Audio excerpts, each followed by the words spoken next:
ஈரோடு வெங்கட இராமசாமி நாயக்கர், பொதுவாக பெரியார் என்று அழைக்கப்படும் இவர் செப்டம்பர் 17, 1879 அன்று தமிழ்நாட்டின் ஈரோட்டில் பிறந்தார். இவரது குடும்பம் தெலுங்கை தாய்மொழியாக கொண்ட வசதியான வணிக பின்னணியை கொண்டிருந்தது. இவரது தந்தை வெங்கடநாயக்கர் மற்றும் தாயார் சின்னத்தாயம்மாள், முத்தம்மாள். இவருக்கு கிருட்டிணசாமி, கண்ணம்மா, பொன்னுத்தாயி என்ற உடன் பிறந்தவர்கள் இருந்தனர். ஆரம்ப வாழ்க்கை மற்றும் சிந்தனைகளின் வளர்ச்சி. பெரியார் 5ஆம் வகுப்பு வரை மட்டுமே பள்ளிக்குச் சென்று 12 வயதிலிருந்து தந்தையின் வணிகத்தில் ஈடுபட்டார். வைணவ பண்டிதர் ஒருவரின் உபதேசங்களை கேட்கும்படி தந்தையால் பணிக்கப்பட்டபோது இளமையிலேயே புராணக் கதைகள் மீதான சந்தேகங்களை எழுப்பினார். இந்த கருத்து வேறுபாடுகளே பின்னர் அவரது இந்து ஆரிய எதிர்ப்பு கோட்பாடுகளுக்கு வழிவகுத்தன. சமயம் என்பது அப்பாவி மக்களை சுரண்டுவதற்கான ஒரு போர்வையாக பயன்படுத்தப்படுகிறது என்பதை உணர்ந்த பெரியார் மூடநம்பிக்கைகளிலிருந்தும் சமய குருமார்களிடமிருந்தும் மக்களை காப்பாற்ற வேண்டும் என்பதை தனது தலையாய கடமையாக கருதினார். குடும்ப வாழ்க்கை. 19 வயதில் தனது 13 வயது உறவினரான நாகம்மையாரை மணந்து கொண்டார். நாகம்மையார் அவரது புரட்சிகர செயல்களுக்கு முழு ஆதரவு அளித்து பல போராட்டங்களில் அவருடன் இணைந்து பங்கேற்றார். திருமணமான 2 ஆண்டுகளில் அவர்களுக்கு ஒரு பெண் குழந்தை பிறந்து 5 மாதங்களிலேயே இறந்துவிட்டது. அதன் பிறகு அவர்களுக்கு பிள்ளை பேறு இல்லை. பின்னர் தனது அண்ணன் மகன் ஈவேக்கி சம்பத்தை திராவிடர் கழகத்தின் எதிர்கால தலைவராக நியமிக்க நினைத்தார். ஆனால் சம்பத் அண்ணாதுரையின் சீடராக இருந்ததால் தனது 70வது வயதில் 32 வயதுடைய மணியம்மையாரை மணந்தார். இத்திருமணம் திராவிடர் கழக தலைவர்களிடையே கருத்து வேறுபாடுகளை ஏற்படுத்தியது. அண்ணாதுரை போன்ற தலைவர்கள் பெரியாரை பிரிந்தனர். பெரியார் மணியம்மையாரை தனது சொத்துக்களுக்கும் திராவிடர் கழகத்திற்கும் பாதுகாவலராக நியமித்தார். காசி யாத்திரையும் இறை மறுப்பும். 1904 இல் காசி விசுவநாதரை தரிசிக்க காசிக்கு புனித பயணியாகச் சென்றார். அங்கு கண்ட மனிதாபிமானமற்ற செயல்கள், பிச்சை எடுத்தல், கங்கையில் மிதக்கவிடப்பட்ட சடலங்கள் மற்றும் பிராமணர்களின் சுரண்டல்கள் ஆகியவற்றால் மனம் வருந்தினார். குறிப்பாக பிராமணரல்லாதார் அளித்த நிதியில் நடத்தப்பட்ட ஒரு அன்ன சத்திரத்தில் தனக்கு உணவு மறுக்கப்பட்ட சம்பவம் அவரது எதிர்கால புரட்சிகர சிந்தனைக்கு வித்திட்டது. பசியின் கொடுமையால் பிராமணர் போல் பூணூல் அணிந்து நுழைய முயன்றபோது மீசை அவரை காட்டிக் கொடுத்ததால் வெளியே தள்ளப்பட்டார். குப்பைத் தொட்டியில் வீசப்பட்ட எச்சில் உணவை உண்டு பசி தீர்த்து கொண்டார். இந்த அனுபவம் இந்து சமயத்தில் நிலவும் வர்ண ஏற்றத்தாழ்வுகளை எதிர்க்கும் நோக்கத்தை அவர் மனதில் ஆழப்பதிய வைத்தது. காசி யாத்திரைக்குப் பிறகு அதுவரை இறைப்பற்றுள்ளவராக இருந்த பெரியார் தன்னை ஒரு இறைமறுப்பாளராக மாற்றிக்கொண்டார். காங்கிரஸில் பெரியார் 1919ஆம் ஆண்டு தனது வணிகத் தொழிலை நிறுத்திவிட்டு காங்கிரசு கட்சியில் இணைந்தார். ஈரோடு நகராட்சித் தலைவர் பதவி உட்பட தான் வகித்த அனைத்து பொதுப் பதவிகளையும் துறந்து முழுமனத்துடன் காங்கிரசு இயக்கத்திற்கு தன்னை அர்ப்பணித்தார். காந்தியின் கதர் ஆடையை உடுத்தி பிறரையும் உடுத்தச் செய்தார். கள்ளுக்கடைகளை மூட வலியுறுத்தி மறியல் செய்தார். வெளிநாட்டு துணிகளுக்கு எதிராக போராடினார். தீண்டாமையை ஒழிக்க பெரும்பாடுபட்டார். 1921 இல் ஈரோடு கள்ளுக்கடை மறியலில் ஈடுபட்டு சிறைத் தண்டனை பெற்றார். இதில் அவரும் நாகம்மையாரும் அவரது தமக்கையாரும் பங்கேற்றனர். 1922 இல் மதராசு மாகாண காங்கிரசு கட்சி தலைவராக தேர்ந்தெடுக்கப்பட்டார். அரசு பணிகளிலும் கல்வியிலும் இடஒதுக்கீட்டை அமல்படுத்த வேண்டும் என்ற கோரிக்கையை காங்கிரசு கட்சிக்கு முன்னிறுத்தினார். ஆனால் அவரது முயற்சி தோல்வியடைந்ததால் 1925 இல் காங்கிரசு கட்சியிலிருந்து விலகினார். வைக்கம் போராட்டம். 1924 இல் கேரளாவின் திருவாங்கூர் சமதானத்தில் உள்ள வைக்கம் எனும் சிறிய நகரில் அரிசன மக்களும் ஈழவர்களும் கோயிலுக்குள் நுழையவும் கோயில் இருக்கும் வீதிகளில் நடக்கவும் தடை விதிக்கப்பட்டிருந்தது. இந்த கட்டுப்பாடுகளை எதிர்த்து டி.கே. மாதவனால் முன்னெடுக்கப்பட்ட சாதி எதிர்ப்பு சத்தியாகிரக போராட்டத்தில் பெரியார் முக்கிய பங்காற்றினார். ஏப்ரல் 14 அன்று தனது துணைவியார் நாகம்மாளுடன் வைக்கம் வந்து போராட்டத்தில் கலந்து கொண்ட பெரியார் கைது செய்யப்பட்டு சிறையில் அடைக்கப்பட்டார். இப்போராட்டத்திற்கு பிறகு பெரியார் வைக்கம் வீரர் என தமிழ் மக்களால் அழைக்கப்படலானார். இந்த வெற்றி காந்தி, நாராயணகுரு போன்றோர் போராட்டத்துடன் இணைந்த பின்னர் கிடைத்தது. சுயமரியாதை இயக்கம். சமுதாய ஏற்றத்தாழ்வுகளை நீக்க வேண்டும் என்ற முனைப்புடன் செயல்பட்ட பெரியார் 1925 இல் சுயமரியாதை இயக்கத்தை தோற்றுவித்தார். இவ்வியக்கம் மூட பழக்க வழக்கங்களையும் பரம்பரை வழக்கங்களையும் எதிர்த்தது. மக்களை அறியாமையிலிருந்து மீட்டெடுத்து பகுத்தறிவு சிந்தனையுடன் செயல்பட வலியுறுத்தியது.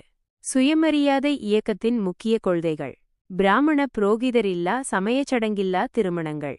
ஆணும் பெண்ணும் சமம், சரிநிகர் சமமாக வாழ்தல். சாதி மறுப்பு திருமணம் மற்றும் கைம்பெண் திருமணத்தை ஊக்குவித்தல். குடும்பக் கட்டுப்பாடு, தேவதாசி முறை மற்றும் குழந்தை திருமணத் தடை, அரசு நிர்வாகப் பணி மற்றும் கல்வியில் இடஒதுக்கீடு 1928 வலியுறுத்தப்பட்டது. இக்கொள்கைகளை பரப்ப 1925 முதல் குடியரசு நாளிதழையும் ஆங்கிலத்தில் ரிவோல்ட் நாளிதழையும் தொடங்கினார். சுயமரியாதை இயக்கம் மக்களிடையே வேகமாக வளர்ந்து நீதிக்கட்சித் தலைவர்களின் ஆதரவையும் பெற்றது. 1929 இல் பட்டுக்கோட்டையில் சுயமரியாதையாளர்கள் மாநாடு நடைபெற்றது. வெளிநாட்டுப் பயணங்கள் 1929 இல் மலேயாவுக்குச் சென்று அங்குள்ள தமிழர்களிடையே சுயமரியாதை கருத்துக்களை பரப்பினார். பின்னர் 1931 டிசம்பரில் ஐரோப்பிய நாடுகளான எகிப்து, கிரீசு, துருக்கி, உருசியா, செருமனி, இங்கிலாந்து, சுபெயின், பிரான்சு மற்றும் போர்ச்சுகல் ஆகிய நாடுகளுக்கு 3 மாதம் வரை பயணம் மேற்கொண்டார். இந்த பயணங்கள் அவரது சுயமரியாதை கொள்கைகளுக்கு மேலும் வலு சேர்த்தன. உருசியாவின் பொதுவுடைமை கொள்கை இவரது கொள்கைகளை ஒத்ததாக இருந்தது. இந்தியா திரும்பியதும் மார்க்சியத் தலைவர் எம். சிங்காரவேலு செட்டியாருடன் சமூக அரசியல் கூட்டணியை ஏற்படுத்திக் கொண்டார். இதனால் அவரது கொள்கை சோசலிசத்துடன் கூடிய சுயமரியாதை கொள்கையாக மாறியது. இந்தி எதிர்ப்பு போராட்டம் 1937 இல் சி. ராஜகோபாலாச்சாரி மதராசு மாகாணத்தின் முதலமைச்சரானதும் பள்ளிகளில் இந்தி கட்டாய மொழியாக அறிமுகப்படுத்தப்பட்டது. இதை எதிர்த்து பெரியார் இந்தி எதிர்ப்பு போராட்டத்தை தொடங்கினார். தமிழ்நாடு தமிழருக்கே என்ற முழக்கத்தையும் எழுப்பினார்.